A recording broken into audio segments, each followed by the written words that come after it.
I arrived home unannounced to find my wife sleeping on the doormat in the freezing rain wearing rags. My son-in-law wiped his muddy designer shoes on her sleeve and laughed, telling his wealthy guest she was just the crazy maid who liked to sleep outside like a dog. I did not scream. I stepped out of the shadows, and the laughter died instantly because he was wearing the $200 shoes I bought him, but he was about to pay a price higher than his life. If you are listening to this and you think you know the people you love, take a second look. My name is Harrison Prescott. I am 72 years old, and for 40 years I ran one of the largest logistics networks on the East Coast. I know how to move cargo across oceans, and I know how to spot a bad deal from a mile away, but the worst deal I ever made was trusting my family. The rain was hammering against the roof of the taxi as we pulled up the long gravel driveway of the estate in the Hamptons. My chest still burned with a dull, throbbing ache, a reminder of the triple bypass surgery I had undergone secretly in a private clinic in Zurich 6 months ago. I had told no one about the severity of my condition. Not my wife Beatrice, not my daughter Emily, and certainly not Braden, my son-in-law. I wanted to protect them from worry. I wanted to handle it alone like I handled everything in my life. I paid the driver in cash and told him to keep the change. I stood there for a moment in the darkness, letting the cold rain soak into my coat. I looked up at the house. I bought this property 3 years ago for $4.5 million. It was a gift for Emily, but mostly it was intended as a sanctuary for Beatrice and me in our twilight years. It was supposed to be quiet. It was supposed to be a home. But tonight the windows were blazing with light. The bass from a sound system rattled the double oak front doors. Expensive cars lined the driveway like a showroom, Ferraris, Porsches, Bentleys. It looked like a nightclub, not a home. I felt a surge of irritation. I had explicitly told Braden no parties while I was gone. I wanted Beatrice to have peace. I limped toward the front porch. My legs were still weak from months of bed rest and physical therapy. The wind howled off the Atlantic Ocean, cutting through my clothes. As I climbed the stone steps, I saw a bundle of something lying on the welcome mat right next to the door. At first I thought it was a pile of old laundry or maybe a large dog bed that had been left out in the storm. I moved closer, squinting through the rain. The bundle moved. It shivered. I froze. It was a person, a small, frail person curled into a fetal position, trying desperately to conserve heat. They were covered in a dirty, oversized gray sweatshirt that looked like it had been pulled from a dumpster. The person was clutching something tightly to their chest. I knelt down, ignoring the sharp pain in my surgical scars. I reached out a trembling hand and pulled back the hood of the sweatshirt. The air left my lungs. It was Beatrice, my wife of 50 years, the woman who had stood by my side when I was a truck driver, earning minimum wage, the woman who wore pearls with the grace of a queen. She was unrecognizable. Her silver hair was matted and filthy. Her face was gaunt, the skin stretched tight over her cheekbones like parchment paper. She smelled of urine and old garbage. Her lips were blue from the cold. Beatrice, I whispered, my voice cracking. She did not open her eyes. She whimpered and pulled the object in her hands closer. I saw what it was. It was a heel of stale bread hard as a rock. She was holding it like it was a diamond. Beatrice, it is me. It is Harrison. She flinched away from my touch. She muttered something incoherent, a string of terrified sounds that made no sense. She did not know who I was. She looked at me with the eyes of a hunted animal. Before I could process the horror of what I was seeing, the heavy oak front doors swung open. A wave of warmth and loud jazz music rolled out onto the porch. Laughter spilled out with it. I instinctively pulled back into the shadows of the large stone pillar by the door. Braden stepped out. He looked impeccable.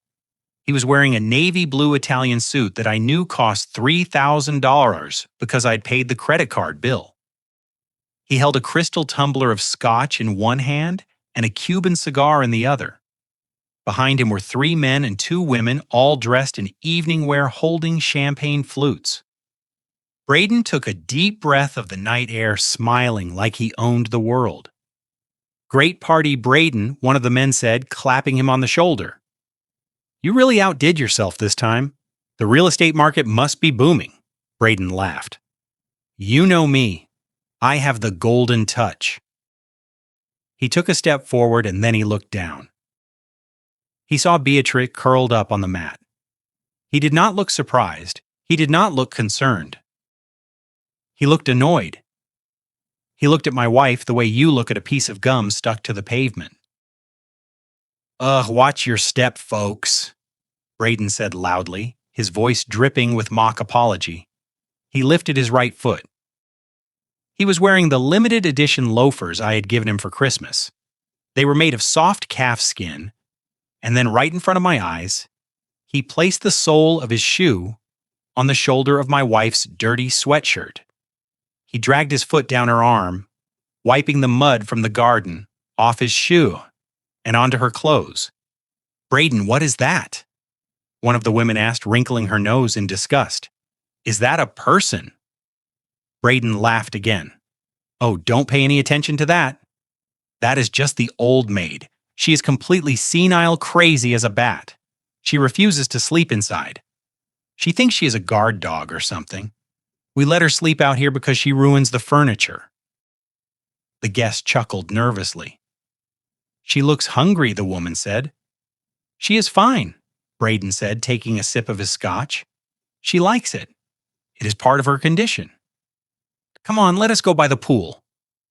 I want to show you the plans for the new wing I am building." He kicked Beatrice lightly in the ribs. Not hard enough to break a bone, but hard enough to say, "Move." "Get out of the way, you old hag," Braden hissed. Beatrice let out a small cry and scrambled backward on her hands and knees, pressing herself against the brick wall, trying to make herself invisible. My vision went red. A cold, dark rage flooded my veins, replacing the weakness in my body. I forgot about the pain in my chest. I forgot about the cane I was using.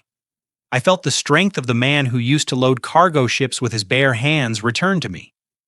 I stepped out from behind the pillar. The porch light hit my face. Braden was mid-laugh, turning back to his guests. He froze. The cigar slipped from his fingers and hit the stone floor with a soft hiss. The color drained from his face so fast it looked like his blood had evaporated. His mouth opened, but no sound came out. The guests stopped laughing. They looked from Braden to me, sensing the sudden shift in the atmosphere. The music from inside seemed to fade into the background. I stood there, the rain dripping from the brim of my hat onto my face. I looked at my wife cowering against the wall, clutching her piece of bread.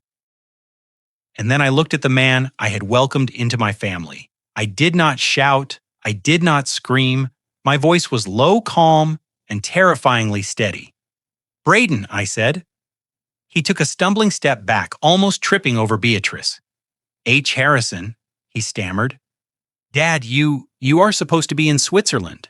You are supposed to be dead." I finished the sentence for him in my head because that is what he looked like. He looked like he was seeing a ghost. I looked down at his feet. "Those loafers cost $1,200, Braden," I said. He looked down at his shoes, then back up at me, his eyes wide with panic. "But the price you are about to pay for what you just did." I continued, taking a step closer, "Expensive than your life." The glass of scotch slipped from his hand and shattered on the porch, sending shards of crystal and amber liquid everywhere. Emily, my daughter, appeared in the doorway behind him. She was wearing a diamond necklace that had belonged to Beatrice. When she saw me, she grabbed the door frame to keep from collapsing. "Daddy," she whispered. I looked at her. I looked at the diamonds around her neck. And then I looked back at her mother, shivering in the mud. "Get inside," I said. The party is over. Braden moved faster than a striking cobra, the fear on his face vanishing instantly, replaced by a mask of concern so thick it was suffocating. He rushed past me, scooping Beatrice up from the cold stone, as if he had not just kicked her ribs a moment ago. Dad. Oh my God. Dad, why did you not tell us you were coming? He shouted, his voice pitching up into a performance of frantic worry. He turned to the stunned guests who were still holding their champagne flutes in the doorway. My father-in-law. The surgery affects his memory. He gets confused. He wanders. He looked down at Beatrice, cradling her dirty head against his expensive suit without flinching at the smell. And Mom. Oh, Beatrice, you naughty girl. You know the doctor said 20 minutes for the cold therapy, not an hour. He looked at me with wide, innocent eyes that chilled my blood. It is a new, holistic treatment, Harrison, for her circulation. She insists on doing it outside on the stone. We can barely stop her. I stood there, leaning on my cane, watching him. It was a masterclass in gaslighting. He was rewriting reality in real time, covering his cruelty with a veneer of medical care. Come inside, Braden urged, gesturing to the guest to clear a path. You must be freezing. Let us get you warmed up. We moved inside. The heat hit me, first a blast of artificial warmth carrying the scent of expensive perfume and stale alcohol. I looked around the great room, my house, but it was not my house anymore.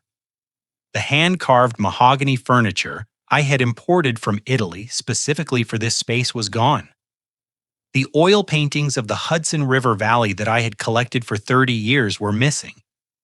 In their place were gaudy, gold-plated statues and white leather sofas that looked like they belonged in a Miami nightclub, not a family estate.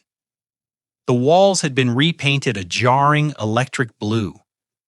My legacy had been stripped to the studs and replaced with cheap flash. Emily, my daughter, stood by the marble fireplace. She was shaking slightly, her hand gripping a fresh glass of wine so hard her knuckles were white. I looked at her throat, the diamond choker, the vintage Cartier piece I had bought Beatrix for our 40th anniversary. It was worth $50,000, and it was resting on Emily's neck. She saw me looking at it. Her hand flew up to cover the diamonds, but she did not take it off. She could not even look me in the eye. Hi, Daddy, she whispered, her voice trembling. You look thin. Where is my furniture, Emily? I asked, my voice calm, but inside I was screaming. Where are your mother's doctors? Why does she look like a concentration camp survivor? Braden interrupted before she could answer gently. Depositing Beatrice onto one of the white sofas, where she curled up, immediately muddying the leather. We redecorated.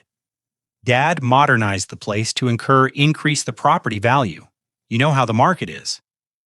And the doctors, they are expensive frauds. We are treating her holistically now. Kale smoothies and fresh air. It is much better for her spirit. He was smiling, that salesman's smile, the one he used to close deals on condos that did not exist yet. I reached into my coat pocket, my fingers closed around the cold metal of my phone. I needed the police. I needed an ambulance. I needed to get Beatrix out of this house before morning. I am calling the authorities, I said, pulling the device out. My thumb hovering over the emergency button. This ends now. Braden lunged. He did not strike me. He was too smart for that with witnesses around. Instead, he grabbed my wrist with a grip of iron, squeezing a pressure point that made my fingers go numb. He wrenched the phone from my hand with a speed that belied his drunkenness. No, no, no, he said, shaking his head at the guests who were watching with morbid curiosity. See the anesthesia. He is paranoid. He thinks we are enemies. It is a side effect of the bypass post-operative delirium. He slipped my phone into his own pocket, patting it securely. I will keep this safe for you, Dad. You need rest. You are clearly not yourself. Give me my phone, Braden. I growled, trying to stand tall, but my chest was throbbing and my legs felt like lead. Gentleman Braden snapped his fingers. Two men stepped out from the hallway leading to the kitchen. They were not my security detail. I'd never seen them before. They were massive, wearing ill-fitting black suits, with necks as thick as tree trunks and dead eyes. They moved with the heavy grace of hired muscle. Escort Mr. Prescott to his suite. Braden ordered, his voice flat. He needs quiet, no phone, no disturbances. He is very agitated. One of the men grabbed my arm. His fingers dug into my bicep, hitting a nerve that sent a shockwave of pain down to my hand. I tried to pull away, but I was weak, too weak to fight them off. I looked at Emily. She was my flesh and blood. I had paid for her college, her wedding, her first house to Emily.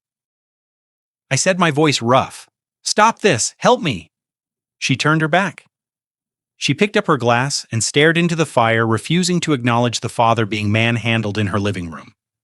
The men did not drag me toward the grand staircase leading to the master bedroom on the second floor. They pulled me toward the narrow service door that led to the lower levels. "My room is upstairs," I said, digging my heels into the plush carpet. "Not anymore," Braden said, stepping close to me, his voice dropping to a whisper so only I could hear. "The master suite is ours now. Dad, you get the guest quarters downstairs. It is quieter there, better for your condition." He winked a slow, deliberate wink that told me exactly who was in charge. The guards hauled me backward. As we passed the large hallway mirror, I caught a glimpse of the group. Braden looking smug, adjusting his cuffs, Emily drinking to forget, and Beatrice. Braden was holding her upright, posing as the beautiful son-in-law. As I was dragged away, our eyes met in the reflection of the glass. I searched for my wife. I searched for the woman who knew my soul, the woman who had held my hand through bankruptcy and success, through joy and grief. But there was nothing there.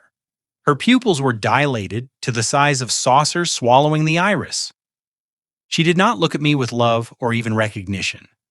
She looked at me with the blank, glassy stare of a stranger. She did not blink. She did not cry out.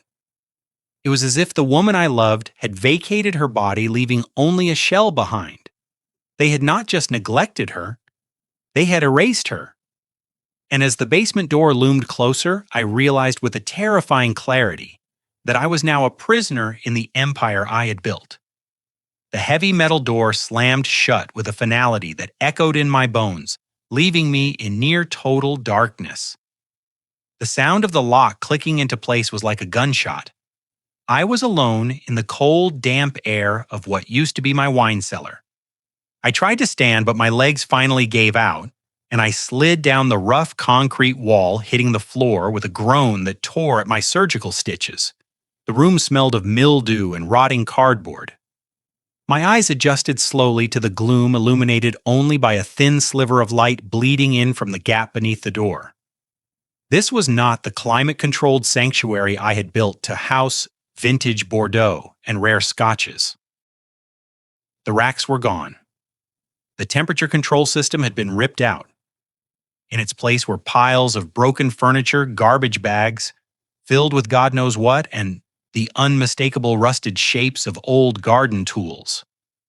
They had turned my wine cellar into a junk room, and now I was just another piece of trash to be stored away until needed. I sat there for a moment, breathing through the pain in my chest, trying to calm the racing of my heart before it triggered an alarm on the internal pacemaker monitoring my recovery. I needed to think. I needed a plan. But before I could formulate a strategy, the lock clicked again. The door swung open, and a silhouette filled the frame. It was one of the guards. He was holding something. No, someone. He stepped inside and unceremoniously dropped his burden onto a pile of old curtains in the corner. It was Beatrice. She landed with a soft thud, making no sound of protest, just a small whimper that broke my heart into 1,000 jagged pieces. "Sweet dreams," the guard sneered. "Don't make a mess." The door slammed shut again, plunging us back into the semi-darkness. I scrambled across the floor on my hands and knees, ignoring the sharp debris digging into my palms. Beatrice, I whispered, reaching out until my fingers brushed the rough fabric of her sweatshirt. Beatrice, it is me. She was shivering violently. I pulled her into my arms, trying to share whatever body warmth I had left. She felt incredibly fragile, like a bird made of hollow bones. Her skin was ice cold. I need to check you, I said softly, keeping my voice steady, despite the rage boiling in my gut. I need to see if you are hurt. She did not resist. She was past resisting. She lay limp in my arms, staring at nothing. I carefully rolled up the sleeves of her filthy sweatshirt. In the dim light, I saw them dark purple bruises encircling her wrists. They were perfect rings, the unmistakable marks of restraints. They had been tying her up, my jaw clenched so hard I felt a tooth crack. I moved my hands to her back, checking for broken ribs from Braden's kick earlier. As I lifted the hem of her shirt, I saw the imprint, a muddy tread mark stamped clearly onto her pale skin. It was the sole of a designer loafer. Braden had branded her like cattle. I gently patted her pockets, looking for anything, a weapon, a key, a phone. My hand closed around a piece of paper that had been balled up and shoved deep into the pocket of her pants. I pulled it out and smoothed it flat on the floor, angling it toward the sliver of light under the door. The handwriting was jagged and hasty, written in red marker. It was a list. Monday morning water, evening crusts. Tuesday morning water, evening broth. Wednesday fasting. At the top of the page, written in capital letters, were the words dog menu. I stared at the paper. The letters swam before my eyes. This was not just neglect. This was systematic torture. They were starving her. They were dehumanizing her. They were treating the woman who raised their wife, the woman who signed the checks for their first cars, like a stray animal they were trying to kill without leaving a mark. I folded the paper and put it in my own pocket. This was evidence. This was the death warrant I would use to bury them when I got out of here. And I would get out. I shifted my position, leaning back against a rusted filing cabinet. I needed to contact the outside world. Braden had taken my phone, but he didn't know everything about me. He didn't know that my paranoia, a trait that had served me well in the cutthroat world of international shipping, extended to my accessories. I pulled back the cuff of my left sleeve. I was wearing a vintage Omega Seam Master, a watch I had worn for 20 years. To the naked eye, it was just a classic mechanical timepiece. But 6 months ago, before I left for Switzerland, I had it modified by a specialist in Tel Aviv. Inside the casing beneath the gears was a microtransmitter, a GPS beacon capable of sending a distress signal to my private security team in London with a single press of the crown. I verified Beatrice was asleep, her breathing shallow but steady. I brought the watch close to my face. I rotated the bezel 3 times to the left and pressed the crown down for 5 seconds. A tiny red LED, usually invisible beneath the 12:0 marker, should have pulsed green to indicate signal lock. It pulsed red. Pulsed once, twice, then nothing. I tried again. Red. My stomach dropped. No signal. I looked up at the ceiling. The floorboards above were vibrating. The bass from the party was getting louder, thumping like a second heartbeat, but that wasn't what was blocking the signal. A simple floor wouldn't stop a military raw transmitter. Jammers. Braden had installed signal jammers. He had turned this house into a black site. He knew exactly what he was doing. This wasn't just a greedy son-in-law seizing an opportunity. This was a calculated, hostile TIA takeover. He had isolated the house, blocked the communications, and secured the perimeter. He was running this like a prison. I lowered my wrist. Panic flared in my chest, hot and sharp. If the signal couldn't get out, no one knew I was here. My lawyer, Miss Conson-Kate, thought I was still in recovery in Zurich. My staff thought I was unreachable. I was a ghost. The music upstairs shifted. The heavy bass of the club music faded, replaced by the clinking of glasses and the murmur of a microphone feeding back. A speech. Someone was giving a speech.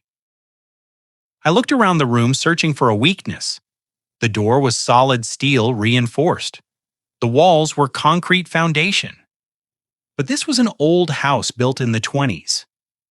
The ventilation system had been retrofitted decades ago. I spotted it in the corner near the ceiling.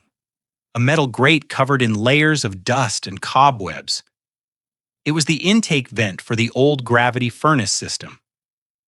The ducts were metal, and metal carried sound. I dragged a heavy wooden crate over to the corner, wincing as the effort pulled at my chest. I climbed up, balancing precariously. I pressed my ear against the cold metal of the grate. The sound was tiny and distorted, echoing down through the aluminum tubes, but I could hear it.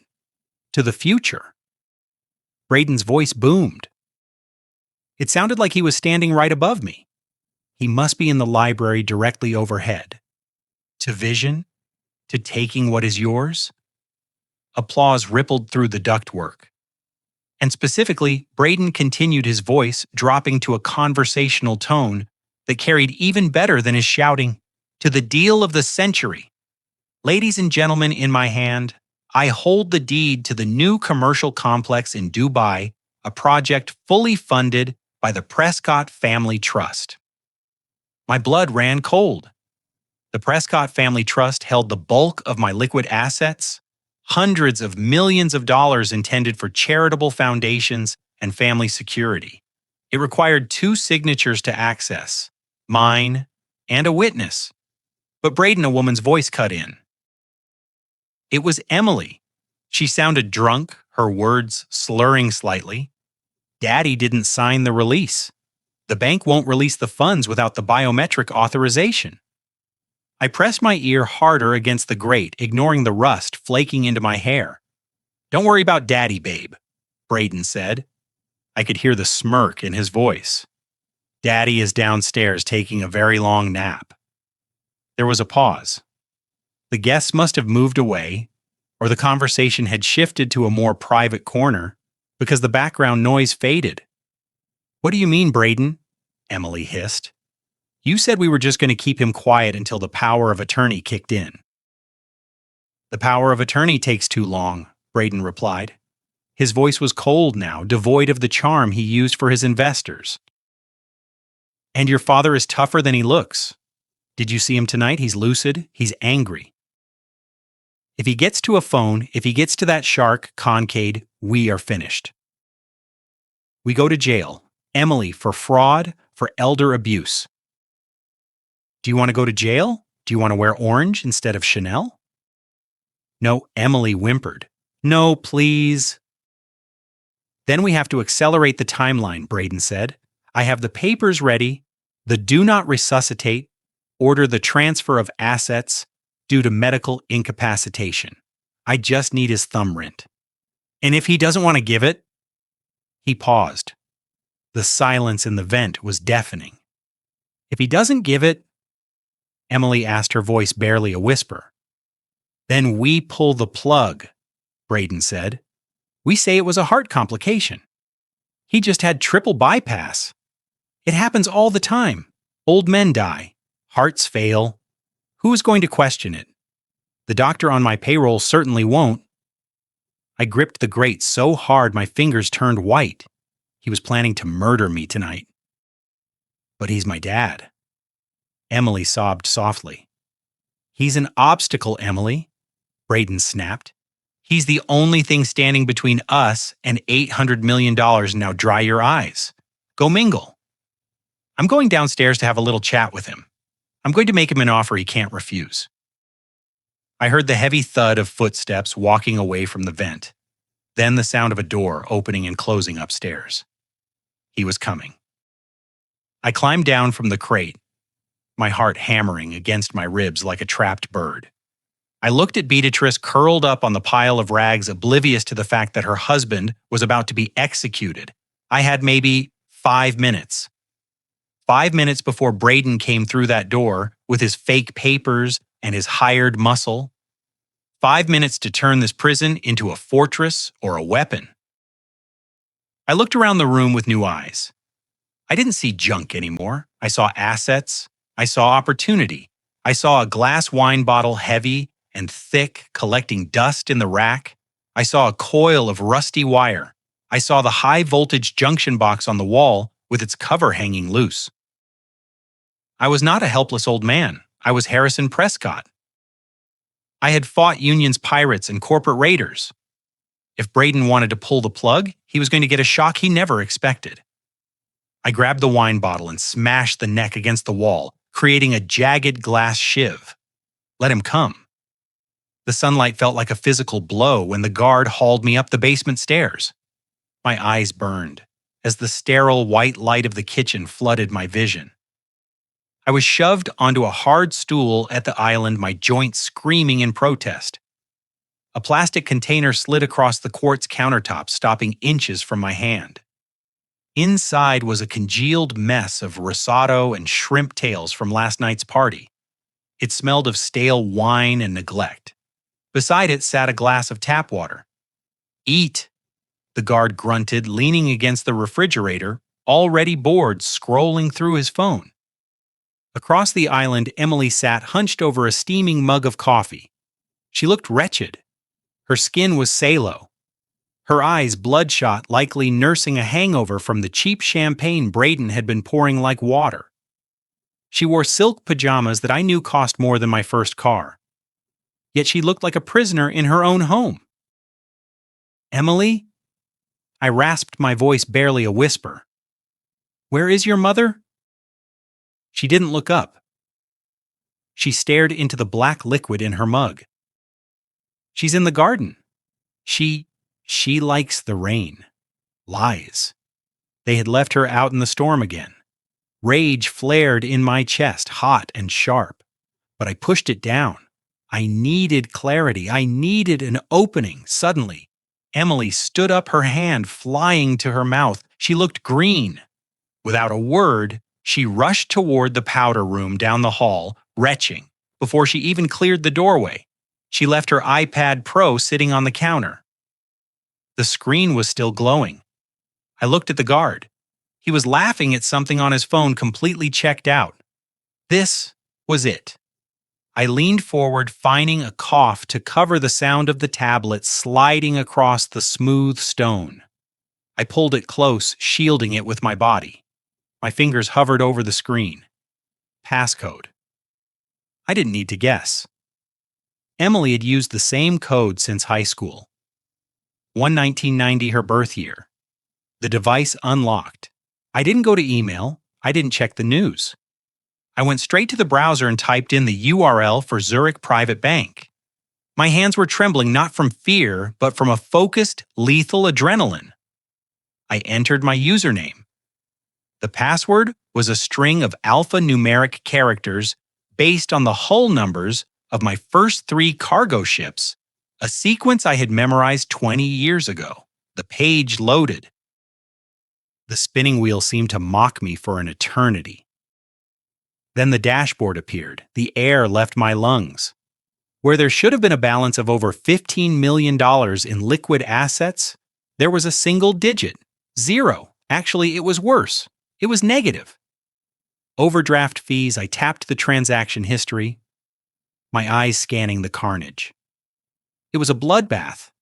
Transfers of 500, 1 million, 2 million, all executed in the last 6 months, all authorized with a digital signature that looked exactly like mine.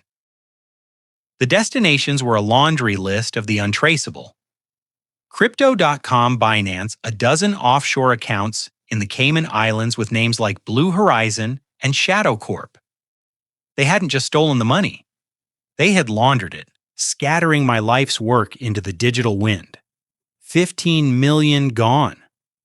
My chest tightened. That money was the foundation. It was the pension fund for my employees. It was the security for Beatrice. Looking for something, Dad? The voice was smooth mocking. I didn't have time to close the tab. Braden walked into the kitchen smelling of expensive cologne and arrogance. He looked fresh rested, wearing a polo shirt that showed off his gym-sculpted arms. He walked right up to me and plucked the tablet from my hands as easily as taking candy from a baby. "You shouldn't be looking at screens," he said, his voice dripping with faux concern. "The blue light is bad for your recovery. The doctor said, you need mental rest. You stole 15 million.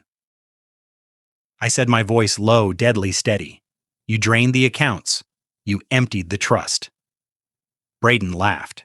He walked to the coffee machine and poured himself a cup, using my favorite mug. "Stole is such a harsh word, Harrison. I prefer reallocated. And besides, I didn't steal anything. You gave it to me."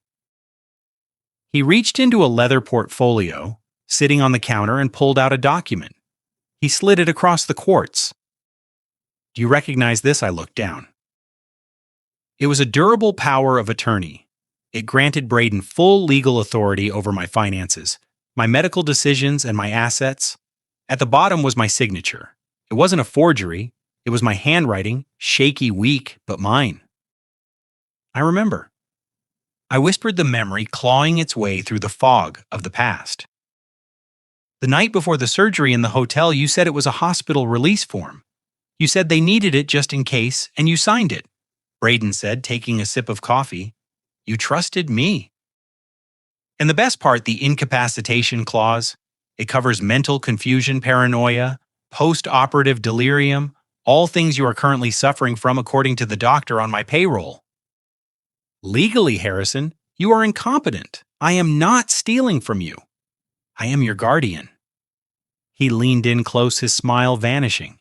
"I own you. I own your money. I own this house. You're just a guest here, a guest we can evict whenever we want." "You think you've won?" I said, meeting his gaze. "But you moved too fast. The IRS flags transfers over $10,000. You moved millions. The paper trail will hang you. The accounts are in your name, Harrison." Braden countered, his eyes cold. "The transfers were authorized by your signature. If anyone goes to jail for tax evasion, it will be you." The senile old tycoon trying to hide his assets before he dies. He laughed again, a cruel, sharp sound. "But don't worry about the money, Dad. The money is the least of your problems.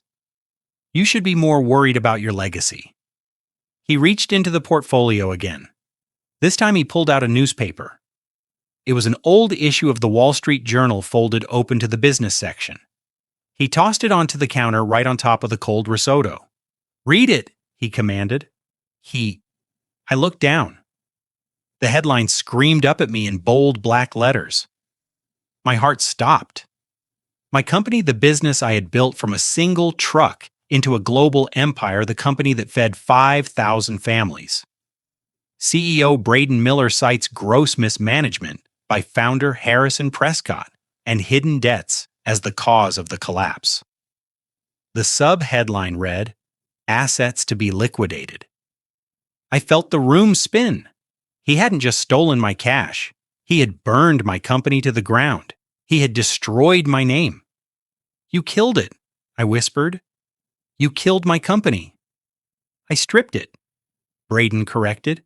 "I sold the ships. I sold the warehouses. I liquidated everything that wasn't nailed down and funneled it into new ventures. Prescott Logistics is a husk, Harrison, and the world blames you. You're going down in history as a failure." He signaled to the guard. "Take him back downstairs. He looks like he's lost his appetite." The guard grabbed my arm, hauling me off the stool. I clutched the newspaper like a shield as I was dragged away. Braden turned his back on me, pulling out his phone. Yes, I'm looking at the Bentley now in black. He thought I was broken. He thought I was finished. But as the basement door loomed, a cold resolve settled over me. He had taken everything I had to lose, which meant I had nothing left to hold me back. He had created a monster, and soon he would meet it. The afternoon sun beat down on the back of my neck with a cruelty that felt personal. I was on my knees in the dirt of my own backyard, holding a rusty tell that Braden had tossed at my feet an hour ago. He had told me that if I wanted to eat dinner tonight, I had to earn my keep. He said the rose bushes needed pruning and the weeds were out of control. It was a lie, of course. He didn't care about the roses. He just wanted to see Harrison Prescott, the man who once commanded fleets of container ships crawling in the mud like a peasant. I dug into the hard, dry earth, wincing as the motion pulled at the scar tissue on my chest. My breath came in shallow, ragged gasps. 10 FD away, Zeta Tree sat on the grass. She was staring at a line of ants, marching across a stone paver, her expression vacant and lost. She was wearing the same filthy sweatshirt, and she was humming a discordant tune that had no melody. I crawled over to her, dragging my stiff leg. The guard stationed by the back door was busy flirting with one of the housemaids and wasn't paying attention to us. "Beatrix," I whispered, wiping a smudge of soil from her cheek with my thumb. "It is me. It is Harrison. Look at me." She didn't blink. She continued to watch the ants, rocking back and forth slightly. Her eyes were glazed over a milky film of dissociation that made her look like a doll left out in the rain. I felt a surge of despair so black it almost swallowed me whole. They had broken her. They had taken my brilliant, vibrant wife and turned her into this shell. I reached for her hand, intending to squeeze it to offer some small comfort in this hell we were living in. As my fingers closed around hers, her humming stopped abruptly. Her hand, which had been limp a moment ago, suddenly gripped mine with a strength that shocked me.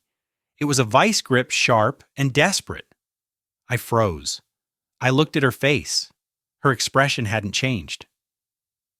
She was still staring at the ants. Her mouth was still slack, but her eyes had shifted. For a split second, the fog cleared. The vacancy vanished, replaced by a razor-sharp clarity that I remembered from 40 years of marriage. She wasn't looking at me directly. She was too smart for that, knowing we were being watched. But she was present. She wasn't crazy. She wasn't senile. She was playing the role of a lifetime. She was surviving the only way a defenseless woman could in a house full of wolves. She had made herself invisible by making herself pathetic. "Harrison?" she breathed. The word was barely a ghost of a sound, not even a whisper, just a shaping of air. I leaned in closer, pretending to adjust the collar of her shirt, shielding our faces from the guard. "I am here, Beatrix," I murmured. "I am going to get us out." "False bottom," she whispered, her lips barely moving. "In the study, the safe. 241085. My heart hammered against my ribs. 241085. October 24th, 1985. Our wedding anniversary. She knew. She knew about the new safe Braden had installed. She had been watching him, listening to him, while he treated her like furniture. She had gathered intel while they mocked her. "Don't react," she hissed, the old steel returning to her voice. "They are watching." He is drowning Harrison. He is scared. Before I could ask what she meant, she let out a loud, wailing moan and pulled her hand away from me, flapping her arms as if she were chasing away invisible flies. She went back to rocking back to the vacant stare, back to being the crazy old maid. I sat back on my heels, stunned. My wife was a warrior. She had just handed me a weapon. I looked up toward the house. The French doors to the terrace swung open and Braden stepped out. He wasn't wearing his usual smirk. He was wearing a bathrobe that looked disheveled, and his hair was messy. He held a phone to his ear, his knuckles white as he gripped the device. He didn't see us, or he didn't care. He paced the length of the slate patio, aggressively kicking a patio chair out of his way. I watched him closely. I had spent decades negotiating with union leaders, corrupt port officials, and hostile board members. I knew how to read body language. I knew the difference between a man who was in control and a man who was cornered. Braden was cornered. He was sweating despite the cool ocean breeze. He was gesturing wildly with his free hand. I dragged myself a few feet closer, moving behind a large hydrangea bush, pretending to pull weeds from the roots. I needed to hear him. "I don't have it today." Braden shouted into the phone, his voice cracking. "The transfer is delayed. The bank flagged it. I need more time." He paused, listening to the person on the other end. His face went pale, a sickly gray color that looked terrible in the sunlight.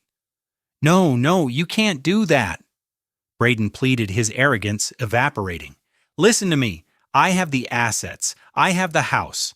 I have the old man's portfolio. It's liquid. I just need to wash it. Give me 48 hours, please, just 48 hours, and I will pay you double the vigorish." He stopped again. He was listening to a threat. I could tell by the way his shoulders hunched, by the way he instinctively brought his hand up to cover his throat. "I will get it," Braden whispered, now terrified. "I swear, do not touch her. Do not touch Emily. I will get you the cash." He ended the call and stood there, shaking, staring at the phone in his hand like it was a bomb. Then he turned and hurled the device across the patio. It shattered against the stone wall. He gripped the railing of the terrace, breathing hard, looking out toward the ocean. I stayed hidden behind the hydrangea, my mind racing. I began to do the math, the terrible, ruthless math of the criminal underworld. I'd seen the accounts.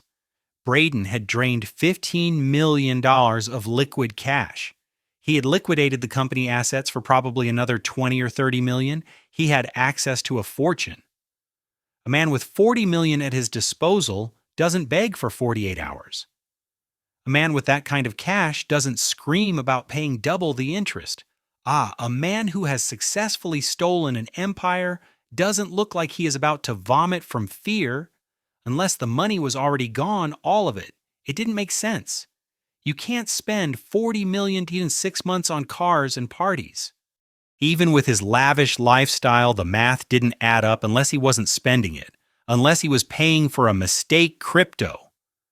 I remembered the transaction logs, the transfers to Binance and the offshore shells. He hadn't just been hiding the money. He had been investing it, gambling it. I knew the market. I knew that 6 months ago, a lot of amateur investors had leveraged themselves to the hilt, betting on speculative coins that had since crashed to zero.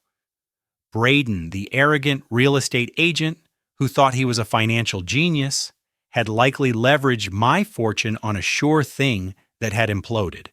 But banks don't threaten to hurt your wife. Banks send foreclosure notices. Braden wasn't borrowing from banks. When the market crashed and he lost my money, he must have tried to chase his losses. He must have borrowed to cover the margin calls. And when traditional lenders said no, he went to the lenders who didn't ask for credit scores. He went to the lenders who asked for collateral in blood. He owed the mob or a cartel or someone even worse. That was why he needed to kill me. That was why he needed the trust fund released immediately. He wasn't trying to get rich anymore. He was trying to stay alive. He was a drowning man, dragging my entire family down into the abyss with him. I looked at Beatrice. She had been right. He was drowning. Suddenly, the gravel of the driveway crunched loudly. It wasn't the sound of a delivery truck or a guest's sports car. It was heavy tires. I looked toward the side gate. A black Cadillac Escalade with tinted windows rolled slowly up the drive. It didn't have license plates. It looked like a hearse designed for the living. It stopped right in front of the main entrance, blocking the path. The engine idled, a low, menacing rumble that vibrated through the ground. Braden froze on the terrace. He stared at the SUV, his eyes wide with horror. He looked like a rabbit caught in the shadow of a hawk. The driver's door didn't open. The passenger door didn't open. Instead, the rear window rolled down slowly. A man sat in the back seat. He was wearing sunglasses. Even though the day was overcast, his arm rested on the door frame. I could see the ink. Dense tribal tattoos winding down his forearm, covering his wrist, extending onto the back of his hand. He didn't say a word. He didn't gesture. He just took off his sunglasses and looked up at Braden on the balcony. His eyes were dead cold voids. He held Braden's gaze for 10 long seconds. It was a message, a silent, terrifying confirmation. "We know where you live. We know you are home. Time is up. The window rolled back up. The SUV reversed slowly, deliberately kicking up dust, and then drove away, down the lane, disappearing behind the manicured hedges. Braden collapsed onto a patio chair, burying his face in his hands. I looked at the gate where the car had vanished. I felt a cold chill that had nothing to do with the wind. The wolves weren't just inside the house anymore. They were at the door, and Braden had just invited them in. I looked back at Beatrice. She gave me a tiny, imperceptible nod. Tonight. It had to be tonight. I had the code, I had the motivation, and now I knew exactly who the real enemy was. I wasn't just fighting a greedy son-in-law. I was fighting for our lives against a clock that was ticking down to zero. I stood up, clutching the trowel. My hand wasn't shaking anymore. I was ready to dig, but not for weeds. I was digging for the truth that would bury Braden forever. The grandfather clock in the hallway chimed 3 times deep and mournful vibrations that seemed to shake the dust off the floorboards. I waited for the echo to die down. The house was finally silent. The guard Braden had posted at the top of the basement stairs was a heavy sleeper. I had listened to his breathing shift from the rhythm of a conscious man to the deep, rattling snore of the exhausted for the last hour. He was sprawled in a chair by the kitchen door, probably dreaming of how he would spend the money Braden didn't have to pay him. I pushed the basement door open. It moved silently on the hinges I had greased earlier with a dab of cooking oil I'd scavenged from the trash. I stepped out into the hallway barefoot. My shoes would have been too loud on the hardwood floors. The cold varnish bit into my soles, but I didn't care. I moved through the shadows of my own home like a burglar, ghosting past the new gaudy sculptures and the overpriced vases Braden had bought to replace my life. The study was on the first floor down the east wing. It had been my sanctuary for 30 years, a place of oak and leather and the smell of old paper. Now as I slipped inside and closed the door softly behind me, it smelled of stale cigar smoke and fear. I didn't turn on the light. The moonlight filtering through the heavy velvet drapes was enough. I moved to the desk. It was a monstrosity of glass and chrome completely out of place in the room. I ignored it and went straight to the built-in bookshelves on the far wall. Beatrice had been right. The false bottom was in the cabinet where I used to keep my nautical charts. I knelt down my knees, popping audibly in the silence. I prayed no one heard. I felt along the bottom of the shelf until my fingers found the hidden catch. It clicked. The panel swung open, revealing the cold steel face of a wall safe. It wasn't the old analog safe I had used. This was new digital state-of-the-art. Braden must have had it installed the week I left for Zurich. I stared at the keypad. The numbers glowed a faint, menacing blue. 24-10-85, our wedding anniversary. October 24th, 1985. Beatrice had given me the key to my own salvation. I reached out my hand, trembling slightly, not from age, but from a cold, focused rage. I punched in the numbers. 41085, the mechanism word. A small green light flashed. The lock disengaged with a heavy mechanical thud that sounded like a thunderclap in the quiet room. I held my breath, waiting for an alarm, waiting for footsteps. Nothing. I pulled the heavy door open. I expected to see stacks of cash. I expected to see the $15 million he had drained from my accounts, maybe converted into gold or diamonds or bearer bonds. I expected to see the loot of a thief who had successfully pulled off the heist of the century. The safe was empty of treasure. It was stuffed with paper. I reached in and pulled out a stack of documents bound with a rubber band. I moved to the window using a sliver of moonlight to read. The first document was a promissory note. It wasn't from a bank. It was handwritten on a sheet of legal pad paper. I, Braden Miller, acknowledge a debt of $4 million to the Emerald Syndicate. Payment due in full by November 1st. November 1st was 3 days ago. I flipped the page, another note. This one was typed, but the letterhead was from a shell company in Macau, known for washing money for the triads. Outstanding balance 2.5 million, interest accruing at 5% weekly. I flipped again. Gambling markers, dozens of them. Receipts from underground casinos in Atlantic City online, betting low blogs showing losses that would make a Saudi prince weep. He hadn't invested my money. He hadn't bought real estate.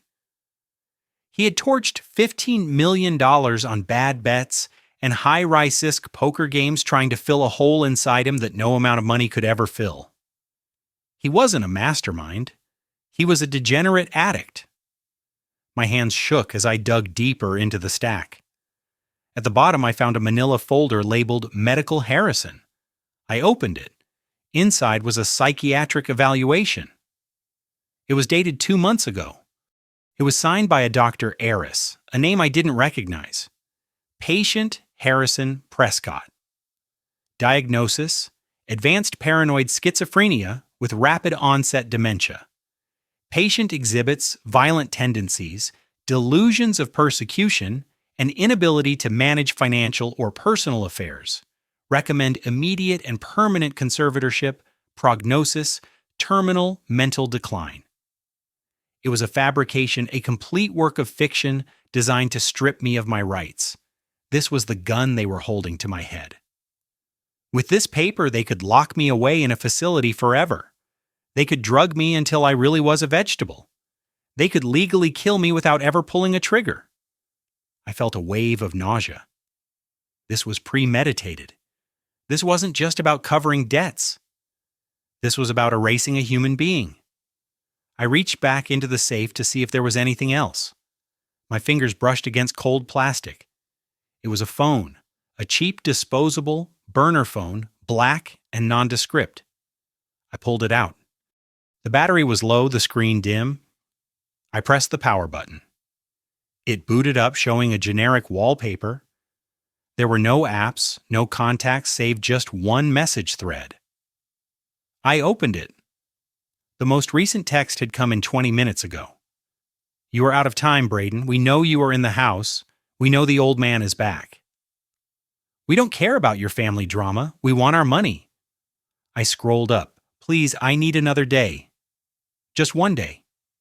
I have the assets locked down. Braden had replied 3 hours ago. The response from the unknown number was chilling in its simplicity. You have 24 hours. Send the coin or we send a courier for your wife's finger. The left one with the ring. I stared at the glowing screen. The air in the room seemed to drop 10 to gray. They weren't coming for Braden, they were coming for Emily. He had used his own wife, my daughter, as collateral for his gambling debts. He had put a price on her head to buy himself time. This was the leverage. This was the truth that would shatter the lies he had spun for her. Emily thought he was a stressed businessman protecting the family fortune. She didn't know he had sold her safety to butchers. I slipped the phone into my pocket. This was it. This was the smoking gun. With this, I could destroy him. I could show Emily exactly who she was sleeping next to. I grabbed the medical file and the debt notes, shoving them into the waistband of my trousers beneath my shirt. I had to get back to the basement. I had to hide this. I turned to leave. Click. The sound of the door latch lifting froze me in place. The library door creaked open. A shaft of light from the hallway cut across the room, blinding me for a second. A figure stood in the doorway, silhouetted against the light. It was Emily. She was wearing a silk robe, her hair loose around her shoulders. Her face was pale, her eyes wide and dark with insomnia. But it wasn't her presence that stopped my heart. It was what she was holding. In her right hand, gripped tight enough to turn her knuckles white, was a paring knife. A sharp 4-in blade she must have taken from the wet bar. She stepped into the room, kicking the door shut behind her with her heel, plunging us back into the semi-darkness. "Daddy?" she whispered. Her voice was trembling, fragile as glass. I stood still, my hands raised slowly. "Emily?" I said softly. "It is me. Put the knife down." She didn't lower it. She raised it, pointing the tip at my chest. She looked terrifying. She looked broken. Braden said you would try to escape. She said, tears spilling from her eyes. He said you were having an episode. He said you might get violent. He said I had to protect the family. She took a step closer, the knife wavering in the air between us. Emily, look at me, I said, keeping my voice level, fighting the urge to rush her. Look at your father. Do I look crazy to you? Or do I look like a man who just found out his son-in-law sold you to the mob? She blinked confusion, wearing with the fear in her eyes. What? I slowly reached into my pocket and pulled out the burner phone. I am not the one you need to protect yourself from, Emily, I said, holding the phone out to her like an offering. Read this. She hesitated, the knife still pointed at my heart. Read it. I commanded, my voice sharpening with the authority I hadn't used in years. Read what your husband thinks you are worth. She reached out with her free hand, her eyes never leaving my face, and took the phone. She looked down at the screen. I watched her face as she read the message. I watched the moment her world ended. The paring knife clattered to the hardwood floor with a sound that seemed deafening in the silence of the library. It bounced once, spinning on its handle, before coming to rest against the leg of the heavy oak desk. Emily did not look at it. She did not look at me. Her eyes were locked on the small, glowing screen of the burner phone in her hand. I watched the blood drain from her face. It started at her lips, turning them a pale, ghostly gray, and spread upward until she looked like a wax statue. Her breathing hitched, catching in her throat like she had forgotten how to inhale. She read the message once. Then she read it again. I could see her eyes darting back and forth, scanning the brutal words that reduced her existence to a bargaining chip, a finger the left one with the ring. She let out a sound that was half sob and half retch. Her knees buckled, and she slid down the front of the desk, collapsing onto the Persian rug in a heap of silk and misery. The phone slipped from her fingers and landed on the carpet. I did not move to comfort her, not yet. The time for coddling was over. Coddling was what had gotten us here. I needed her to break completely so I could rebuild her into something stronger. He does not love you, Emily, I said, my voice cold and hard, cutting through her sobbing. He does not even see you. To him, you are not a wife. You are not a partner. You are a shield. You are a piece of meat he is throwing to the wolves to buy himself another 24 hours of life. She shook her head violently, her hands covering her ears, as if she could block out the truth. No, she moaned. No, he's stressed. He is in trouble, but he wouldn't. He wouldn't let them hurt me. He already has. I countered, stepping closer, looming over her. He drained $15 million from my accounts in 6 months. Do you know where that money went? It did not go into this house. It did not go into his failed real estate deals. It went into the digital void. Crypto gambling, high-risk loans. He burned through a fortune that took me 40 years to build, and he did it with a smile on his face while he poured you cheap champagne. I kicked the knife away, sending it sliding under the sofa. He is desperate, Emily. A desperate man has no loyalty. He has sold you. That text message is a receipt. You are the collateral for his bad bets. And when the sun comes up, if he does not have the money, they are coming for you. Not him. You. Emily looked up at me. Then her mascara was running down her cheeks in black streaks. Her face was twisted in a retch of agony. But beneath the pain, I saw something else. I saw shame. Deep, corroding shame. She didn't look surprised enough. The realization hit me like a physical blow. She knew. Not about the mob, not about the finger, but she knew he was no good. She had known for a long time. You knew, didn't you? I whispered, kneeling down so I was eye level with her. You knew he was a fraud. Emily closed her eyes and fresh tears squeezed out. I knew he had someone else, she whispered, her voice barely audible. The air in the room felt suddenly heavy. Who, I asked. Her name is Jessica, she said, the name tasting like poison in her mouth. She is 22. She is his assistant. I found the messages on his iPad 3 months ago, pictures, hotel receipts. He bought her a bracelet, a Cartier bracelet, the same one I wanted. She opened her eyes and looked at me, begging for understanding, begging for absolution. I didn't say anything, Daddy, I couldn't. Everyone thinks we are perfect. The country club, my friends. If I left him, everyone would know I failed. Everyone would know I was stupid enough to marry a con man. I just wanted to keep the peace. I thought if I ignored it, he would come back to me. I thought if we got the money from the trust, he would be happy again. She grabbed the lapels of my shirt, her grip desperate. I let him hurt Mom, she sobbed. I saw him push her. I saw him lock her out in the rain. And I didn't stop him because I was afraid he would leave me for her for the assistant. I sold my own mother for a man who wants to cut off my finger. Her confession hung in the air, ugly and raw. She had traded her dignity and her parents' safety for the illusion of a happy marriage. It was pathetic, it was infuriating, and it was exactly the kind of weakness Braden had exploited. But looking at her broken on the floor, I didn't see a villain, I saw a victim. A foolish, vain victim, but my daughter nonetheless. And I would be damned if I let her die for his sins. I took her hands in mine and pulled them away from my shirt. I held them tight, forcing her to look at me. Listen to me, Emily. Listen closely. The man upstairs is not your husband. He is a parasite. And right now that parasite is hosting a party while executioners wait outside the gate. We do not have time for tears. We do not have time for regret.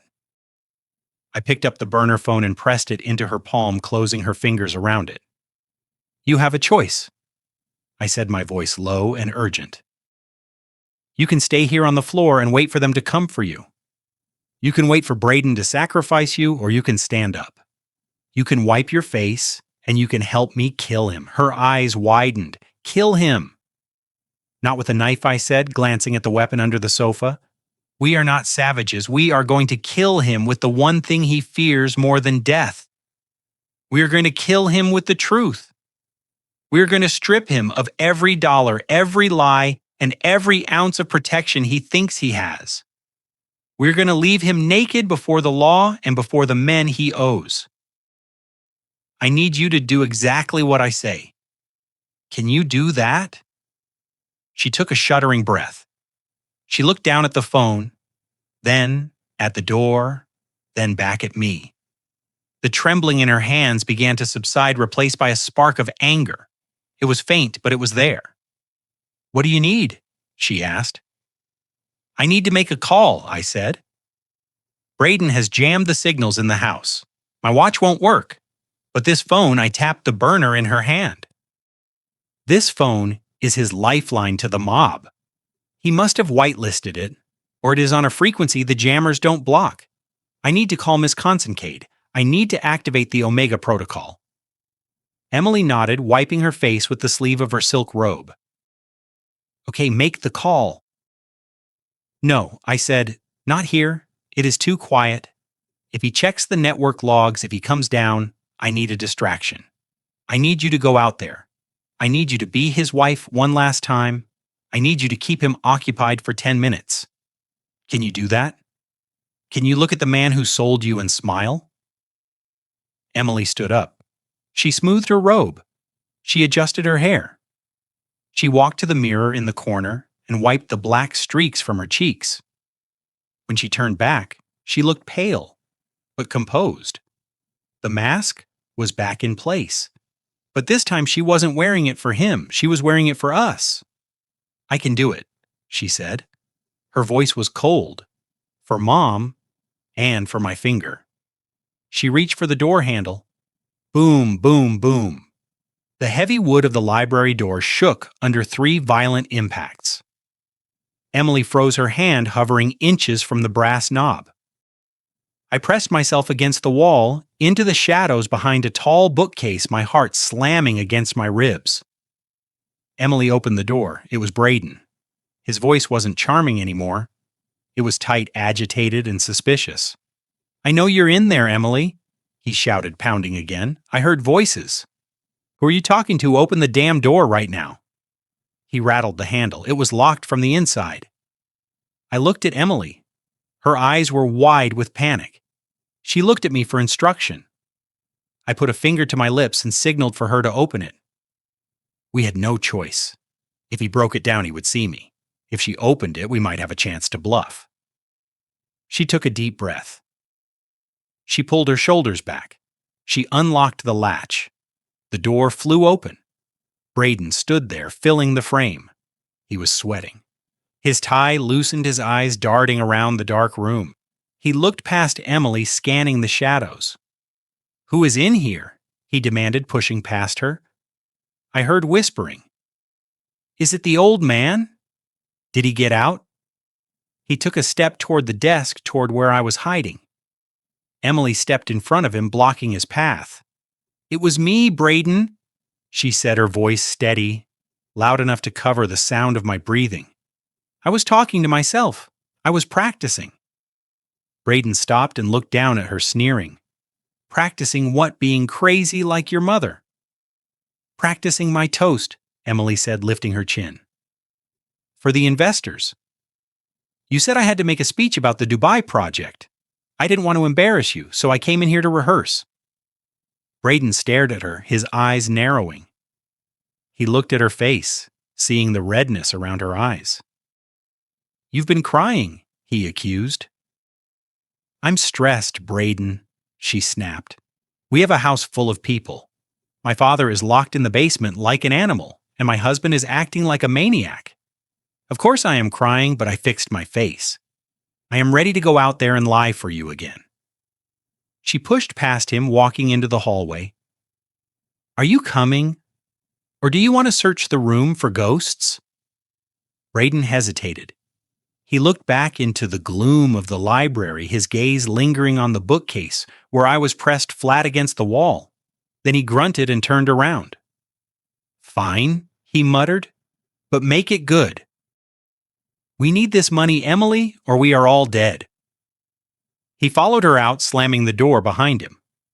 I let out a breath I had been holding for a minute. My hands were shaking. That was too close. But she had done it. She had bought me time. I looked at the burner phone in my hand. It was time to make the call that would end Braden's life as he knew it. I dialed the number for Miss Kincaid. It was 2 a.m. in London, but she would answer. She always answered.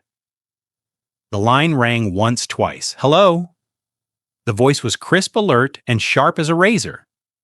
"Miss Kincaid," I said. "This is Harrison Prescott. I am not dead, but I am currently in hell, and I need you to bring the cavalry." I stepped quickly into the small powder room attached to the library and engaged the heavy brass lock. My heart was pounding against my ribs, a frantic rhythm that felt dangerous given my condition. But I pushed the pain away. I pressed the cheap burner phone to my ear. "Mr. Prescott." The voice on the other end was breathless, stripped of its usual cool professional detachment. "Is that really you?" The biometric voice print confirms a match. "But my God, we thought you were dead." I leaned against the marble sink, staring at my gaunt reflection in the mirror. "Dead," I repeated, my voice raspy. "Is that what he told you? We received a death certificate 3 days ago." Kincaid said, her words coming fast, clipped with shock and fury. "Issued by a coroner in Zurich. Cause of death was listed as post-surgical cardiac arrest. Braden sent it to the firm. He demanded the immediate release of the Prescott family trust and the transfer of all liquid assets to his account as the sole executive of your estate." I closed my eyes. He had not just planned to kill me. He had already killed me on paper. I was a ghost haunting my own life. That was why he was so desperate. That was why he needed me to stop breathing tonight. If I showed up alive, the fraud would unravel instantly. He was trapped between a lie he had already told and a truth he couldn't bury deep enough. He falsified a death certificate, I asked, knowing the answer. It was a very good forgery, Consincade replied, the steel returning to her tone. But we flagged it. The timestamp on the digital seal was off by 2 hours. We froze the accounts pending a physical verification of the body. That is why the funds haven't cleared. That is why he is panicking. We told him the bank needed 48 hours to process the claim. We were stalling, Harrison, but we didn't know you were in the house. We thought you were missing. We have investigators sweeping Zurich right now looking for your remains. He has me trapped in the Hamptons estate, I said, keeping my voice low. He has signal jammers. He has guards. And he has a debt. I paused, taking a deep breath. He owes $8 million to the Emerald Syndicate, I said. He used my daughter as collateral. If he doesn't pay by sunrise, they are going to hurt her. There was a silence on the line, a cold, calculating silence that I knew well. Ms. Consincade was not just a lawyer, she was a fixer. She was the person I called when unions threatened to shut down ports or when pirates seized a cargo ship off the Horn of Africa. She didn't panic, she strategized. I can have a tactical team on the ground in 40 minutes, she said. We can breach the perimeter. We can extract you and Emily. We can have Braden in custody within the hour. No, I said sharply. No police, not yet. Harrison, he is dangerous, Consincade argued. He has already forged your death. He is desperate. If you send in the police or a tactical team now, he might do something stupid. I said he might use Emily as a shield. Or worse, the syndicate might see the flashing lights and decide to cut their losses and cut Emily. We need to be smarter. We need to cut the strings. What do you want to do? She asked. I want to own him. I said, my voice dropping to a growl. I want to buy the debt. Buy the debt, Consincade repeated, slowly processing the request. Yes, use the shell company in Panama, the one we use for hostile takeovers. Contact the syndicate, offer them $10 million for the note, cash immediate transfer. Tell them they walk away with a profit and no blood on their hands. Tell them the debt is now owned by the Pegasus Group. You want to become his creditor, she realized. I want to be the one holding the leash, I confirmed. When the sun comes up, I don't want him fearing the mob. I want him fearing me. Can you do it? It will take time, she said, to mobilize the cash, to make contact with the syndicate's broker to get the paperwork signed. I need 12 hours, maybe 10 if I pull every string I have, and I need to get the security team into position quietly to secure the exits. You have 12 hours, I said, looking at my watch. It was just past 2 in the morning. But Kincaid, I need that confirmation. When I walk out there, I need to know I own him. Consider it done, she said. Stay safe, Harrison. Do not let him provoke you. He thinks he is fighting a corpse. Let him believe it. I ended the call. I took the SIM card out of the burner phone and flushed it down the toilet. I hid the phone itself in the water tank. I washed my face with cold water, trying to scrub away the exhaustion and the fear. I straightened my spine. I adjusted the collar of my dirty shirt. I was not a victim anymore. I was the CEO, and I was about to conduct a hostile takeover of my own home. I unlocked the bathroom door and stepped back into the library. The room was empty. Emily was gone. She was out there performing the role of her life, buying me time. I walked to the hallway door. I could hear the party still raging in the main hall, but the energy had changed. It was manic, now desperate. I opened the door and stepped into the corridor. Braden was standing there. He was leaning against the wall, right next to the door, as if he had been waiting for me. He held a fresh glass of whiskey in his hand, but he wasn't drinking it. He was staring at the door handle, his eyes glazed and dark. When he saw me, he didn't jump. He didn't shout. He just slowly straightened up, pushing himself off the wall. He looked at me with a terrifying calmness. The panic I had seen on the terrace was gone. The fear of the mob was gone. In its place was a cold resolve. It was the look of a man who had run out of options and had decided on the only path left. He took a sip of his drink, his eyes never leaving my face. "You look tired, Dad," he said softly. "I am tired, Braden," I replied, matching his tone. "I am tired of the noise. I am tired of the lies." He nodded slowly. "I know. It is exhausting, isn't it? Trying to hold it all together, trying to survive." He took a step toward me. He didn't look like a son-in-law anymore. He looked like an executioner. "You should go back to the basement," he said. "It is safer there for everyone." I stood my ground leaning on my cane. "I am done with the basement," I said. Braden smiled, but it didn't reach his eyes. His eyes were dead. "No, Dad," he whispered, reaching into his jacket pocket. "You are not done. Not yet. But soon, very soon, you won't have to worry about anything ever again." He pulled his hand out of his pocket. He wasn't holding a weapon.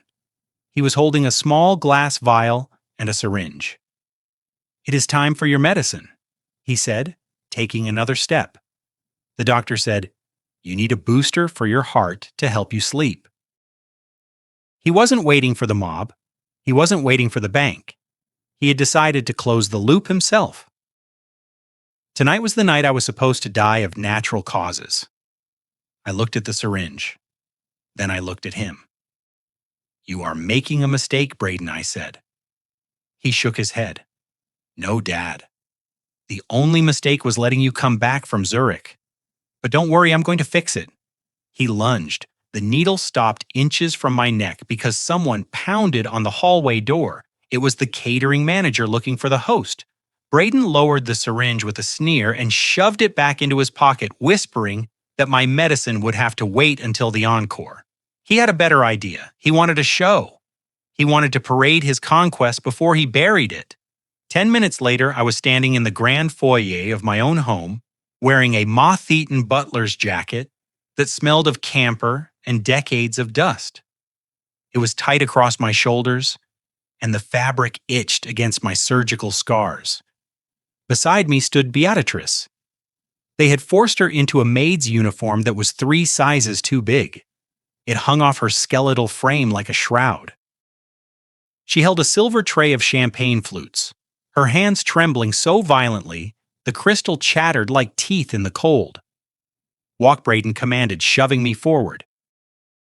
"If you drop a single glass, I will send Beatrice back to the basement for a week without food." I stepped into the light. The great hall had been transformed into a casino floor. Roulette wheels spun in the corner. A jazz band played on a raised platform. The air was thick with the smell of expensive perfume and the manic energy of greed. There were at least 50 people there. Investors, hedge fund managers, the kind of people who smelled blood in the water and mistook it for opportunity. I moved through the crowd, my leg dragging slightly. I offered drinks to men young enough to be my grandsons, men who looked through me as if I were a piece of furniture. I was Harrison Prescott. I had negotiated treaties with port authorities. I had built infrastructure that powered the East Coast economy. And now I was serving cheap, sparkling wine to grifters in my own living room. "Ladies and gentlemen," Braden's voice boomed over the microphone. He was standing on the grand staircase holding a glass of scotch, looking like a king surveying his court. "I want to introduce you to the heart of this estate." He pointed a manicured finger directly at us. The spotlight swung around, blinding me for a second. "Meet Harrison and Beatrice." He announced, his voice thick with mock affection. "My in-laws." Tragically, the dementia has taken their minds, but not their spirit. They insist on working. They think this is the grand hotel they used to visit in the 50s. We let them serve. It gives them purpose. It keeps them calm. A ripple of laughter went through the crowd. It wasn't cruel laughter at first. It was the dismissive, pitying laughter of the elite looking at a novelty. "Look at them," one woman whispered loud enough for me to hear. "It is sweet, really like playing dress up." I gritted my teeth so hard my jaw HD.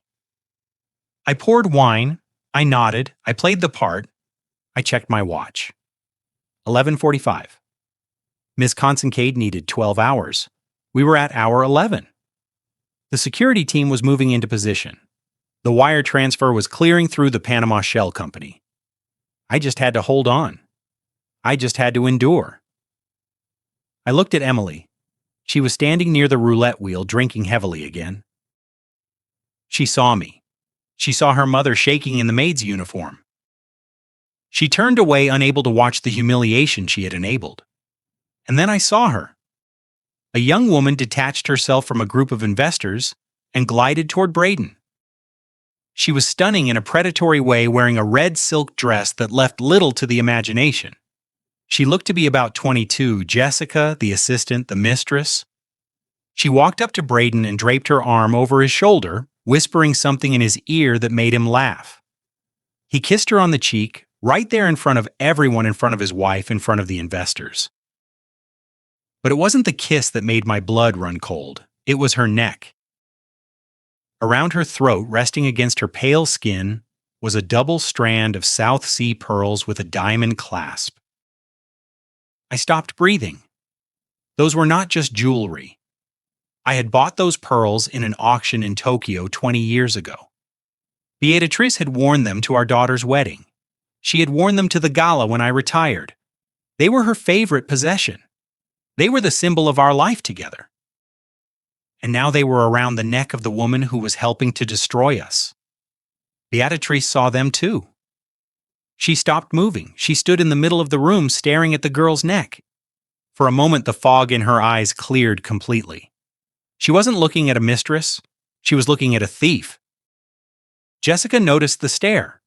She turned and looked at Beatrice with a sneer of absolute disgust. "Can I get a refill?" she snapped, thrusting her empty glass toward my wife. "And try not to shake so much this time. You are making me nervous." Beatrice did not move. She was paralyzed, her eyes locked on the pearls. "Did you hear me?" Jessica hissed. "Pour the drink." Braden descended the stairs, walking toward them, sensing a scene. He wrapped an arm around Jessica's waist, staking his claim. "Come on, Beatrice," he said, his voice loud and condescending. "Service with a smile, remember. Pour the lady a drink." Beatrice tried. I saw her try. She lifted the heavy silver pitcher, but her eyes were full of tears, and her arms were weak from months of malnutrition. Her hands spasmed. The pitcher tipped. Red wine cascaded out. It missed the glass. It splashed across the front of Jessica's red dress and poured down onto her shoes, her white satin Christian Louis boot-Witten heels. Jessica screamed. It was a high, piercing sound that stopped the band. "You stupid old hag!" she shrieked, jumping back. "Look what you did. These are new. You ruined them." The room went silent. Every eye turned to the spectacle. Braden's face went purple. The mask of the benevolent son-in-law slipped. The stress of the debt, the fear of the mob, the arrogance of the night, it all boiled over in a single second of lost control. He didn't think about the investors. He didn't think about the optics. He just reacted. He stepped forward and swung his arm. The sound of the slap echoed through the cavernous hall like a whip crack. Beatrice crumpled. She didn't even cry out. She just folded, hitting the marble floor with a sickening thud. The tray of glasses crashed down with her shattering into 1,000 diamonds around her body. She lay there in a puddle of wine and broken glass, her cheek already turning red. Braden stood over her, breathing hard, his hand raised for a second blow. "Look what you made me do!" he shouted at her unconscious form. "Look at this mess!" The silence in the room was absolute. The investors weren't laughing anymore. They were watching a man assault an elderly woman in a maid's uniform. I let the tray I was holding slide from my fingers. It hit the floor with a clang that drew Braden's eyes to me. I checked my watch. Midnight. The 12 hours were up. I did not feel the pain in my chest anymore. I did not feel the weakness in my legs. I felt only the cold clarity of a man who has acquired the target. I took a step forward, my cane clicking on the marble. Braden looked at me, his eyes wild. "What are you going to do, old man?" he sneered. "You going to clean this up?" "No, Braden," I said, my voice projecting to the back of the room, clear and authoritative. "I am not going to clean it up. I am going to foreclose." And then the lights went out. The darkness that swallowed the room was not absolute. It was the heavy, suffocating blackness of a power cut. But within seconds, the backup emergency lights flickered to life, casting the grand hall in a stark, eerie red glow. The sudden shift from the brilliance of crystal chandeliers to this crimson twilight turned the party into a scene from a nightmare. Screams of surprise rippled through the crowd. The jazz band stopped playing their instruments, clattering to the floor. I did not waste a second.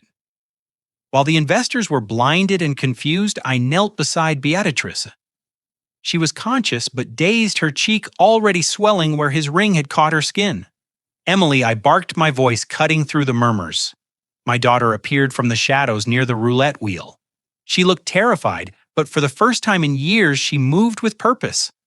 She rushed to her mother's side, falling to her knees, in the wine puddle, ruining her silk dress without a second thought. "Take her," I ordered. "Get her behind the bar. Do not let anyone touch her." Emily nodded, gathering Beatrice into her arms, shielding her mother's body with her own. I stood up. I reached for the buttons of the moth-eaten butler's jacket. One by one, I undid them, my fingers steady and cold. I stripped the garment off and let it fall to the floor, stepping over it like I was stepping over a corpse. Underneath, I was wearing my undershirt and trousers stained with garden dirt. But I no longer felt like a servant. I felt like a titan. I walked toward the stage. My limp was gone, replaced by the adrenaline of the hunt. Braden was standing by the microphone stand, frantically tapping his phone, trying to get the lights back on, trying to regain control of the narrative. He looked up and saw me approaching through the red gloom. "Get back to the kitchen," he hissed, his voice cracking with panic. "You are ruining everything." I didn't stop. I walked up the 3 stairs to the raised platform. I didn't look at him. I looked past him to the crowd of 50 wealthy vultures who were clutching their purses and looking for the exit. I grabbed the microphone from the stand. I didn't ask for permission. I took it. Braden lunged for me, but I turned, putting my shoulder into his chest. He was younger and stronger, but he was drunk and terrified. I was sober and fueled by a rage that had been marinating for 6 months. He stumbled back, tripping over a monitor wedge and falling hard onto his backside. I tapped the microphone. The sound boomed through the emergency speakers, a low-frequency thud that silenced the room instantly. "Ladies and gentlemen," I said. My voice wasn't the raspy whisper of a sick old man anymore. It was the baritone that had commanded boardrooms in New York and London. It was the voice of the chairman. "Please do not leave yet. The entertainment is just beginning." A few people stopped near the doors. Curiosity is a powerful force, especially among the rich. "You came here tonight to invest in a vision." I continued, my eyes scanning the room, picking out the faces of the men who had laughed at my wife. "You came here to buy a piece of the future. Braden Miller told you he is building an empire. He told you he has the golden touch." I looked down at Braden, who was scrambling to his feet, his face a mask of pure hatred. "But I am here to tell you that you are not investing in a vision. You are investing in a corpse." "What are you talking about?" someone shouted from the back. "Who is this guy I am?" "Harrison Prescott," I answered, "founder of Prescott Logistics. And until 10 minutes ago, I was the ghost haunting this house." A murmur went through the crowd. They knew the name. Everyone in logistics knew the name. Braden lunged for me again. "Shut up!" He screamed. "Shut him up, security!" But the security guards the hired muscle Braden had paid to keep me in the basement were nowhere to be seen. They had vanished. Instead, the massive LED screen behind the stage, the one Braden had used to show flashy renderings of Dubai skyscrapers, suddenly flickered. It went black for a second, and then a new image appeared. It wasn't a building. It was a bank statement. The resolution was crystal clear. It showed the account header, Braden Miller, Personal Holdings, and below it the balance $4 million. The crowd gasped. "That is impossible," Braden shouted, looking at the screen in horror. "That is fake." He hacked it. I signaled to the control booth located on the balcony, where I knew Miss Consincade's team had physically infiltrated moments ago. Next slide, I said into the mic. The screen changed. It showed a video file. It was grainy black and white footage from a security camera. The timestamp was from 2 days ago. It showed the kitchen of this very house. In the video, Braden was standing over Beatrice. She was eating soup at the counter. Braden grabbed the bowl and threw it against the wall. He grabbed her by the hair and shoved her face onto the counter, screaming at her. The audio was clear, crisp, and damning. "You useless old leech. Why don't you just die? I need the money. Die already." The silence in the grand hall was absolute. It was the silence of a tomb. The women who had laughed at Beatrice earlier covered their mouths, their eyes wide with shock. The investors looked at Braden with a mixture of disgust and fear. "That is not me," Braden stammered, backing away from the screen, his hands raised defensively. "That is a deep fake AI. He is using AI to frame me." I ignored him. "Next slide," I commanded. The screen shifted again. This time it showed a series of text messages. The same messages I had read on the burner phone in the library. "Emerald Syndicate. You have 24 hours, Braden. I will get the money. Use her finger. Send it to the old man if you have to." Emily let out a wail from behind the bar. A sound of pure heartbreak that echoed through the room. The guests turned to look at her, then back at Braden. They weren't looking at a businessman anymore. They were looking at a monster. "You sold your wife?" I said, my voice dropping to a dangerous low register. "You sold my daughter to butchers to cover your bad bets on Dogecoin." Braden was shaking his head violently, sweat pouring down his face. No, it was just a stall tactic. I wasn't going to let them do it. I just needed time." "Time is up, Braden." I said. I looked at the crowd. "This man does not own this house." I announced he does not own the land in Dubai. He does not own the shoes on his feet. He funded this party with stolen money. Money he embezzled from a dying woman and a man he declared dead. I pointed at the screen one last time. And this is the most important document of all. The screen changed to a legal contract. It was fresh dated today, stamped with the seal of the Panama Chamber of Commerce. It was a debt assignment agreement. It listed the debtor, Braden Miller. It listed the original creditor, the Emerald Syndicate, and it listed the new creditor, the Pegasus Group. Braden stared at the document. He squinted, reading the fine print. Then his eyes widened until I thought they might pop out of his skull. "You," he whispered. "You bought it." I smiled. It was a cold, wolfish smile. "I bought your debt, Braden. All $8 million of it plus interest. I paid cash." The syndicate was very happy to sell. They don't like messy complications. They prefer clean exits. I stepped closer to him, looming over him on the stage. "That means you don't owe the mob anymore. You don't have to worry about them coming for Emily's finger. You have to worry about me. I am your bank now. I am your landlord. I am the owner of every breath you take from this moment forward. And I am calling the loan due immediately." I didn't stop there. I signaled to the booth again. A new document appeared on the screen, magnified so every person in the room could read the fine print. It was a promissory note, signed in blood metaphorically perhaps, but the ink was as binding as iron chains. Look closer, I commanded, my voice echoing off the vaulted ceiling. This isn't just a loan, Braden. This is a death warrant you signed with your own greed. The document detailed the collateral, not just money, not just property. It listed personal assets and family members as security against default. The room gasped collectively. The wealthy elite, so used to sanitized contracts and hidden clauses, were staring at the raw brutality of the underworld laid bare. You didn't just borrow money. I continued stepping closer to the edge of the stage, looking down at him like a god judging a mortal. You leveraged your own flesh and blood. You put a price tag on your wife's safety. You gambled with her life like it was a chip on a roulette table. Emily, still sobbing behind the bar, let out a wretched cry that pierced the silence. You said it was for the business?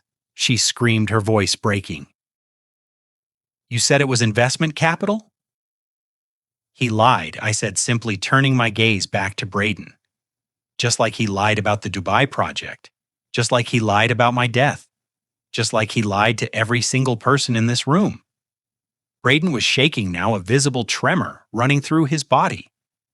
The arrogance was gone, stripped away, layer by layer, until only the terrified child remained. He looked at the investors, his eyes pleading for salvation, for anyone to step in and stop the nightmare. But they were frozen, horrified by the monster in the Italian suit. But here is the twist, I said, my voice dropping to a whisper that carried more weight than a scream. The syndicate doesn't own you anymore. They don't care about your fingers or your wife. They got their money. $10 million wired this morning from an account you thought didn't exist. I pulled a lighter from my pocket. I flicked it open, the small flame dancing in the still air. I held up a copy of the debt transfer agreement I had brought with me. I own you, Braden. Every cent, every breath, every heartbeat. And unlike the syndicate, I don't want your money. I don't want your fingers. I brought the flame to the corner of the paper. It caught instantly, curling into black ash that floated down onto the stage. I want your soul. I want you to know that for the rest of your miserable life, whether it's in a cage or on the street, you belong to me, your property, and I am a very demanding owner. The paper burned down to my fingertips before I let it drop, a final symbol of his total and complete destruction. The smell of burning paper mixed with the scent of expensive perfume and fear. Now I said, extinguishing the flame with a snap of the lighter lid, run. The investors began to run. It wasn't a polite exit, it was a stampede. They dropped their glasses. They pushed past each other, desperate to distance themselves from the radioactive fallout of Braden Miller. Jessica, the mistress, was the first to go. She ripped the pearl necklace from her throat, breaking the clasp. The pearls scattered across the marble floor, bouncing like hail. She didn't stop to pick them up. She ran out into the rain in her ruined satin shoes, leaving Braden alone. Braden looked around the emptying room. He looked at the screen that displayed his ruin. He looked at Emily, who was staring at him with eyes full of hatred. And finally, he looked at me. His mind snapped. I saw it happen. The denial broke, and the reality crashed in. He realized there was no talking his way out of this. There was no deal to be made. He was facing prison or worse. He was facing a man who owned him body and soul. He let out a primal scream, a sound of pure animal fury. You ruined me, he shrieked, spittle flying from his mouth. You were supposed to be dead. He reached into his jacket pocket.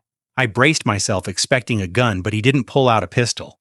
He pulled out a steak knife he must have swiped from the buffet table earlier. He didn't go for the exit. He came for me. He charged up the stage, taking the stairs two at a time, his eyes locked on my throat. I die, you die, he screamed, raising the knife.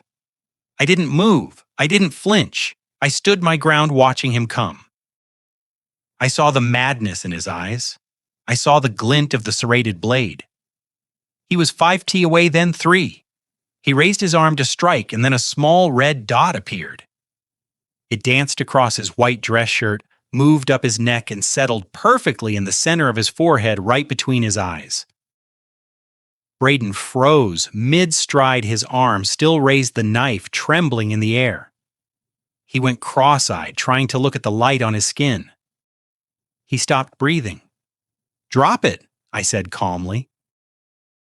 From the high balcony where the control booth was located, a silhouette shifted. A man dressed in tactical black gear holding a long rifle leveled at the stage. Behind him, the main doors of the estate burst open. It wasn't the police. It was Miss Consincade. She walked in out of the rain holding a black umbrella flanked by 6 men who looked like they ate concrete for breakfast. They wore no uniforms, just tactical vests and earpieces. They moved with the silent precision of a private military contractor. Ms. Consincade stopped in the center of the room. She looked at Braden frozen on stage with the laser sight on his skull. She adjusted her glasses. "Mr. Prescott?" she said, her voice echoing in the sudden silence. "The transfer is complete and the foreclosure paperwork is ready for your signature. Shall we proceed with the eviction?" Braden dropped the knife. It clattered to the stage floor. He fell to his knees, his hands in the air, sobbing like a child. I looked down at him, the man who had wiped his shoes on my wife. "It is over, Braden," I said. But I was wrong. It wasn't over. The legal part was just beginning, and the justice I had planned for him was going to be far slower and far more painful than a bullet. The red emergency lights finally flickered and died, replaced by the harsh, unforgiving glare of the main crystal chandelier. As the backup generators kicked in fully, the sudden brightness exposed every flaw in the room. The spilled wine looked like blood on the white marble. The scattered pearls shone like teeth, and Braden Miller looked small. He was on his knees, his hands zip-tied behind his back by one of Miss Concade's contractors. The laser dot was gone, but the barrel of the rifle on the balcony remained fixed on his center mass. The room was empty of guests. The only sound was the wind howling outside and the soft weeping of my daughter from behind the bar. I pulled a high-backed velvet chair into the center of the room, right in front of the stage. I sat down slowly, deliberately resting my cane against my leg. I felt a deep, ancient exhaustion in my bones, but my mind was diamond sharp. This was not a family meeting. This was a sentencing hearing. Miss Consincade stood beside me holding a tablet and a fresh stack of documents. She looked at Braden with the dispassionate gaze of a coroner examining a corpse. "The police are 6 minutes out." "Mr. Prescott," she informed me, checking her watch. "We have a brief window for internal resolutions." I nodded. I looked at Braden. He was sweating through his expensive suit, his hair plastered to his forehead. He tried to look at me, then looked away, unable to hold my gaze. "Look at me, Braden," I said softly. He jerked his head up. His eyes were red, rimmed, terrified. "Dad, please," he croaked. "I can fix this. We can work something out. I know where the money is. I can get it back." I ignored him. I turned to Consincade. "Read him the options," I said. Consincade stepped forward.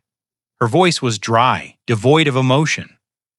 "Option A," she began. "We hand over the evidence of wire fraud, embezzlement, elder abuse, and attempted murder to the district attorney. Given the scale of the theft and the documentation we have secured, you are looking at a minimum of 25 years in federal prison. You will be 65 when you get out. If you survive," Braden flinched. 25 years. Option B. Consincade continued flipping a page on her tablet. "Mr. Prescott exercises his right as the holder of your debt to the Emerald Syndicate. Instead of pressing charges, we simply release you. We open the front door. We let you walk out into the rain." Braden's eyes darted to the heavy front doors. Through the glass panes, he could see the headlights of a black SUV idling at the end of the driveway. It wasn't the police. It was the insurance policy the syndicate kept just in case the check bounced. "They are still there," he whispered, his voice trembling. "Yes." Consincade said they know the debt was purchased, but they also know that Mr. Prescott has not officially confirmed the transaction yet.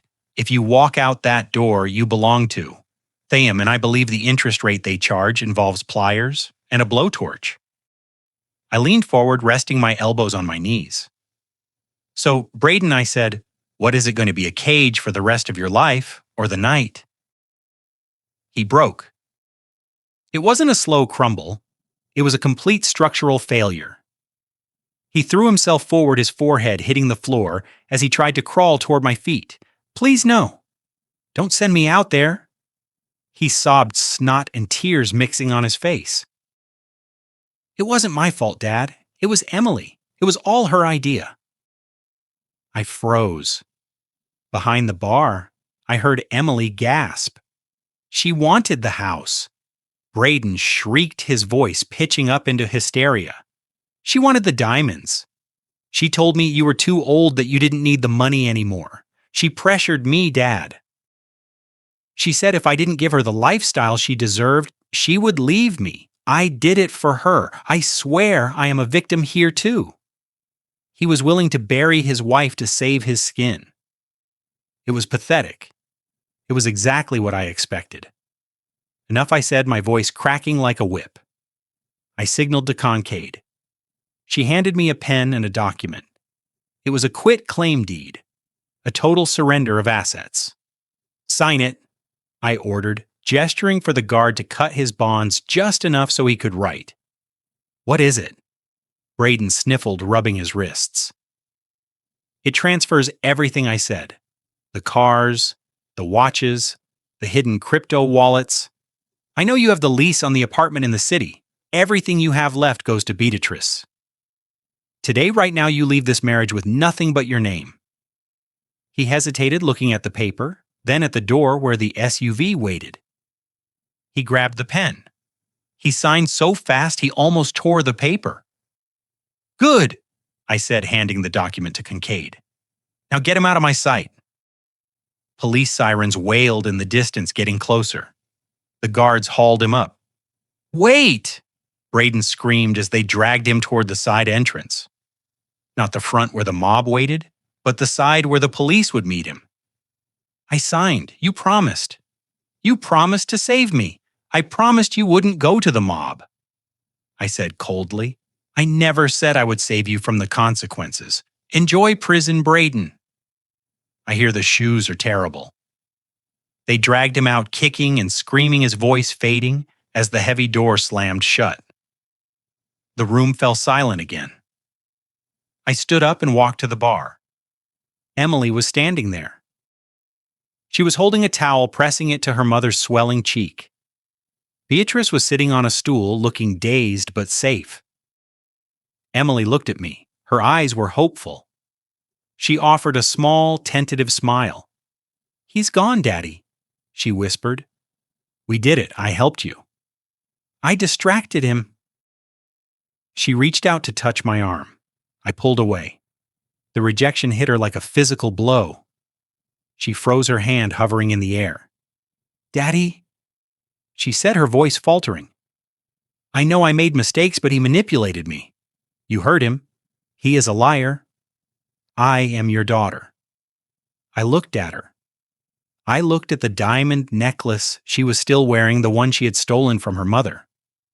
I looked at the silk dress bought with stolen money.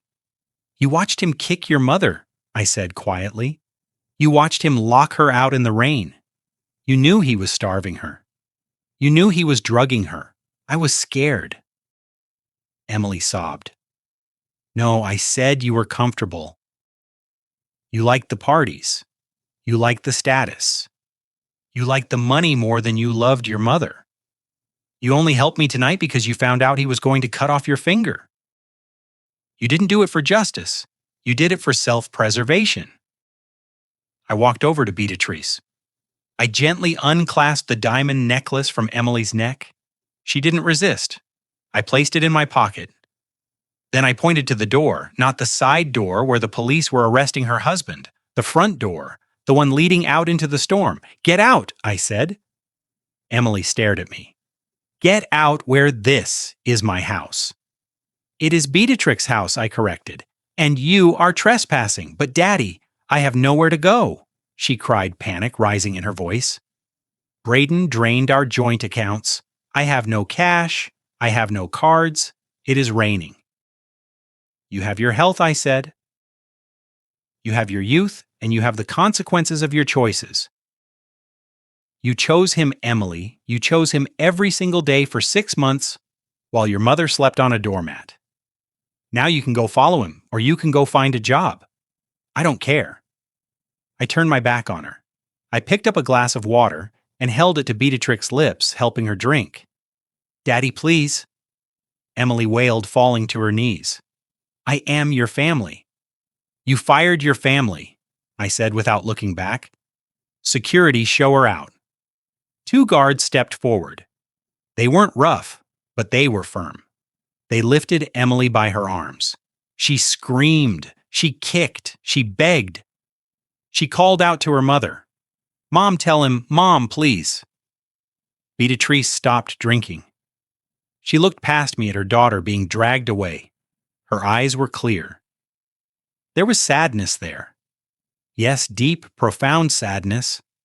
But there was no hesitation. She turned back to me and took another sip of water. The front door opened. The wind and rain swirled into the foyer. Emily was deposited onto the wet stone steps. The door closed. The lock clicked. I stood there in the silence holding my wife's hand. The empire was broken. The family was shattered. But the cancer was gone. We had cut it out.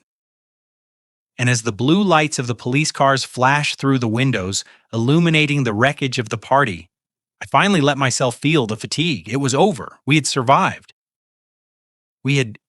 Now we just had to figure out how to live with the ghosts. 3 months later, the silence of the Mediterranean Sea was the most expensive thing I owned.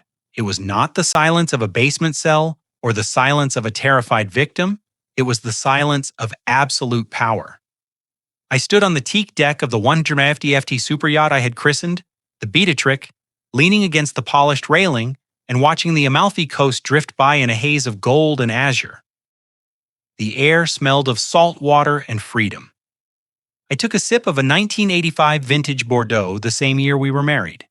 It tasted like victory. 10ft away. Beatrice sat in a plush white lounge chair, wearing a wide-brimmed sun hat and a linen dress that cost more than Braden's entire wardrobe. She was painting a watercolor of the horizon. Her hands were steady. Her cheeks were full and rosy. The hollow gauntness of the Hamptons completely erased by months of world-class chefs and gentle care. She looked up at me and smiled, a genuine, radiant smile that reached her eyes. "Is the light good, Harrison?" she asked. "It is perfect, my love," I replied. She went back to her painting, humming a soft tune. She did not remember the basement.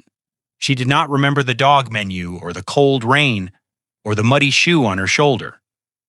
The doctors called it dissociative amnesia, a defense mechanism of the mind to protect itself from trauma. I called it a mercy. The monster had been erased from her memory, leaving only the peace she deserved. I, however, remembered everything. I remembered every insult, every blow, every theft, and I used that memory to ensure the ink on the final judgments was indelible. Miss Consincade sat at a glass table nearby reviewing a final dossier on her tablet. She looked up, adjusting her sunglasses. The update just came in from New York, Miss Prepar Scott. She said, her voice calm over the sound of the waves. "The sentencing hearing concluded an hour ago." I swirled the wine in my glass, looking at the deep red liquid. And life without the possibility of parole, Consincade confirmed. The district attorney did not take the plea deal. The syringe Braden tried to use on you contained a lethal dose of potassium chloride. Combined with the wire fraud, the embezzlement, and the elder abuse charges, the judge decided to make an example of him. He is being transferred to a maximum security facility in upstate New York this afternoon. He will die in a concrete box, Harrison, just like he wanted for you. I nodded slowly. It was a clean end. I had kept my promise. I didn't send him to the mob. I sent him to a place where he would have 50 years to think about the difference between a smart man and a greedy one. And his debts I asked written off. Kincaid said since you own the debt, you technically own his commissary fund too. We have arranged it so that 50% of every dollar anyone sends him goes directly to a charity for victims of elder abuse. He will be the poorest man in the cell block. I took a satisfying sip of wine. And the girl Kincaid tapped her screen, bringing up a grainy photo taken from a distance. It showed a woman in a polyester uniform with a name tag that read M. She was wiping down a greasy table in a roadside diner. Through the window, you could see the harsh desert landscape of Nevada. Emily is currently employed at the Rusty Spoon Diner just outside of Reno, Kincaid reported. She works the graveyard shift, minimum wage plus tips. She lives in a studio apartment above a mechanic shop. She has sold the last of her jewelry. I looked at the photo. I looked at my daughter's hands, the same hands that had held a knife to my chest. They were chapped and red from scrubbing. She looked tired. She looked old. She looked like she finally understood the value of $1. She sent a letter. Kincaid added, hesitating slightly. It arrived at the firm yesterday? Do you want to read it? I looked at the tablet. Then I looked at Beatrice painting in the sun. I thought about the night Emily stood by and watched her husband kick her mother. I thought about the silence she kept for 6 months while we starved. No, I said burn it. Konstantin nodded, deleting the file. Understood. I turned back to the ocean. The sun was beginning to dip below the horizon, painting the sky in shades of violet and fire. They thought I was obsolete. Braden and Emily and everyone like them thought that just because I was 72, I was weak. They thought that because I walked with a cane, I couldn't fight. They mistook kindness for docility and silence for surrender. They forgot that I didn't inherit my empire. I built it. I built it when the unions tried to break my legs. I built it when the banks tried to foreclose on my first truck. I survived sharks and suits and sharks in the water long before Braden Miller learned how to tie a Windsor knot. Money cannot buy loyalty. I realized feeling the warmth of the sun on my face. It cannot buy love. Emily proved that. But money used correctly is a magnificent tool for justice. It is a hammer that can shatter lies. It is a shield that can protect the innocent. And in the right hands, it is a weapon that can obliterate wolves. Beatrice called out to me, Harrison, come look. I think I finally got the color of the water right. I walked over to her. I kissed the top of her head, smelling the lavender shampoo in the salt air. The painting was beautiful. It was bright and open and free. It is a masterpiece, Beatrice, I said. She patted my hand. You are a good man, Harrison. You always take care of everything. I held her hand tightly. That was the only title that mattered. Not CEO, not millionaire, just the man who took care of everything. I looked back at the wake of the yacht, the white foam churning in the water, disappearing into the vast blue distance behind us. The past was gone.